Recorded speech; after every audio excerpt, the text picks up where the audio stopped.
somewhere in the bowels of the city that never sleeps, Kevin McCullough, radio host with Salem Media, is a man also not sleeping. Syndicated radio talk show host Kevin McCullough. And that guy would like a word with you. And now, a special broadcast taking on a unique problem for some very special people. Featuring the music of Dick Tunney and the Dream in Color Orchestra.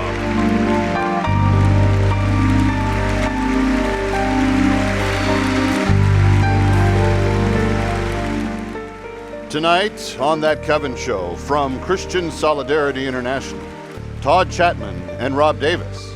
From the Independent Women's Forum, Kelsey Bowler. And singer-songwriters Torrin Wells and Natalie Grant.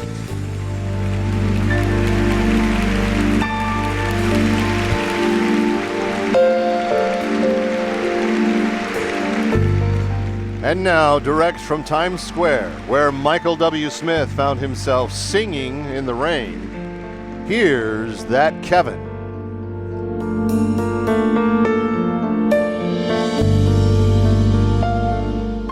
And our very special broadcast continues on this weekend. Thank you so much for being here. And thank you for those that have called in the last hour. You felt compelled to do something about it. It is my birthday broadcast, and I am asking you, if you want to celebrate with me, would you consider giving a gift to liberate a human slave?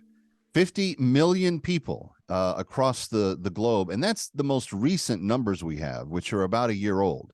And it's very hard to even know, as Todd Chapman said in hour one, it's very hard to even know if that's an accurate number, because not all of the countries report all of the slavery that is going on.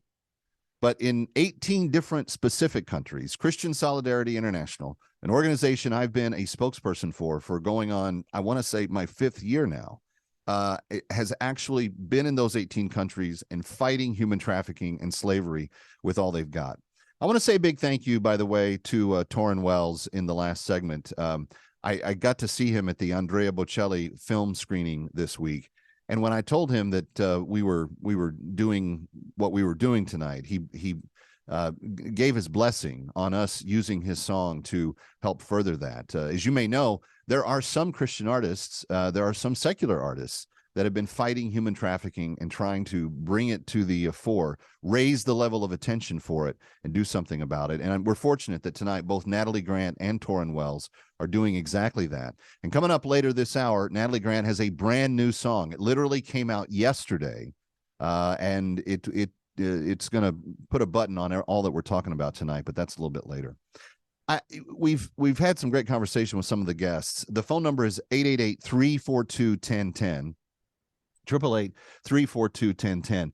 And I just want to take a second to say that there's a very, very personal story that has stuck in my mind visually ever since I heard it for the very first time. And it's not something that I experienced personally, but it was so profoundly impacting when I was told the story. I just want to tell you exactly what kind of drove my passion to do what we're doing tonight. And I hope this year that we can liberate in excess of maybe 190 to 200 slaves, because that is the urgent need. Every day that goes by that one of these women is kept in captivity, her chances of dying increases. And as we quickly take action to remove them from that situation, then we are extending their lives big time. And let me just say this, Christian Solidarity International is constantly on the cusp of a new liberation going underway. And we are on the cusp of a spring liberation for about 300 slaves into northern Sudan right now. We can't tell you the details or the time or any of that stuff, because it would jeopardize the operations of the slave retrievers as they are doing their work. But I want to tell you about a woman I will never forget, not only her story, but the response that she gave when she was in fact finally liberated. My friend Pastor Heidi McGinnis told me this story years ago. The woman's name is Achok, and if you haven't noticed, some of the names in Sudan sound a little odd to us. They don't sound like normal names. It's not Sarah and David and Bill and Tom and all that stuff. But this woman, her name was Achok. She was liberated on one of the retrievers' missions into northern Sudan and brought back to South Sudan safely. But that was after about 17 years in captivity. And in captivity, she remembers the day that she was taken. She remembers what she experienced, and she remembers nearly every trauma she's been visited with since. Here's where she was. On the day that she was taken into captivity, she and her whole family were working there at the home.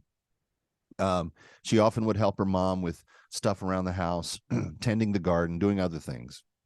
And when the raiders came, several things happened very quickly. One, her mother knew that it was not going to be good, and she told Achok to go hide out in the field somewhere and to try to not be seen. When they surrounded the house, Achok from that distance saw her father murdered right in front of her eyes. They did find her. They found her sister. They found her mom, and they began to march all of them back to northern Sudan, which is how they transported the slaves. It was all on foot. And as they went along, there were other slaves that were brought into the mix. And as they went north, when someone would resist or not comply with instructions, etc., sometimes that person was beaten. Several of the women in the party were raped. They had their, sisters and mothers tortured right in front of their eyes. I mean, the level of stress and pain just in the journey was excruciating. And then when they arrived in northern Sudan, they separated them all. So her mom went to another slave master. Her sister went to a different slave master. And she, of course, went to the one that she was with. During her 17 years in captivity, she was consistently raped, not just by the slave master, but by his sons and his friends. He would use her as some sort of like bargaining chip when he was making deals with, and well, you get you get to have her for the night. These would be the types of things that Achok would endure. When she was finally liberated, after being told she was a terrible woman, could never be a good Muslim woman because good Muslim women would never have taken a Christian name, but she was allowed to redeem herself if she's self-circumcised. And as she was told to do that, she was given literally the lid of a tin can and told, there's a river over there, go do it there. She got an infection, nearly died from that, surprisingly survived. Every day she was there, she was called this name that is so vile and so potent. We can't even fully use it on American broadcast because it's so profane. But basically, if you bred humans with dogs, that's what they would be called. That's what they would call these women. So dehumanizing. Every day, nonstop, sunrise to sundown. They didn't really feed her. If she got scraps of food, it was because something was left on the table after the family ate. The slave masters' wives hated her because she would have opportunity to have his attention when the wives wanted him to have attention for them. She bore a child, and that child was taken from her when she was when it was weaned. And after all of this, when she was brought back to South Sudan, she was asked, how are you feeling? And she said, I am so thankful to be free. She gave such great gratitude, so thankful to be free. And when she found out that it had been people in the United States that had provided the services for the slave retriever and now for her bag of hope, which was all the stuff she needed to start her life over, she began to weep. And Pastor Heidi asked her, she said, are you okay? And she took Pastor Heidi by both shoulders and she said, I'm so thankful to God. I don't deserve any of this, but I'm so thankful. But promise me this. Promise me you'll keep telling the Christians to not stop bringing the slaves home until every last one is out. That includes the son that she lost. That includes other people that she knew, her sister, her mom. Friends, that's why we do this. At its peak, northern Sudan had about 185 South Sudanese women and children in custody as slaves. Because of people's faithfulness over the years, that number is down to about 35,000. Some of the children we are actually being able to now liberate as well. But we can't do it without your help. And that $250 gift gives them everything they need to start their life over again. It gives them food. It gives them materials to sleep on and to build a tent and a tarp with. It gives them the utensils to garden, cook, and fish with. It gives them grain to not only eat, sorghum grain, which is very durable, but it gives them seed for another year's worth of food to be created for them. And they also get the she-goat.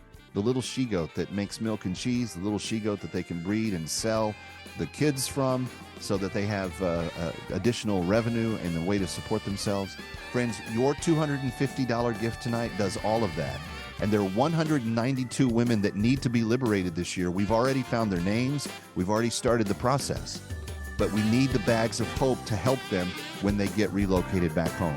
And then the party starts. They go home, and their families and their churches and their community people go crazy because they haven't seen some of them in 15 to 30 years. 888-342-1010. Please call now. 888-342-1010. 888-342-1010. My birthday liberation show on That Kevin Show from New York. Coming right back.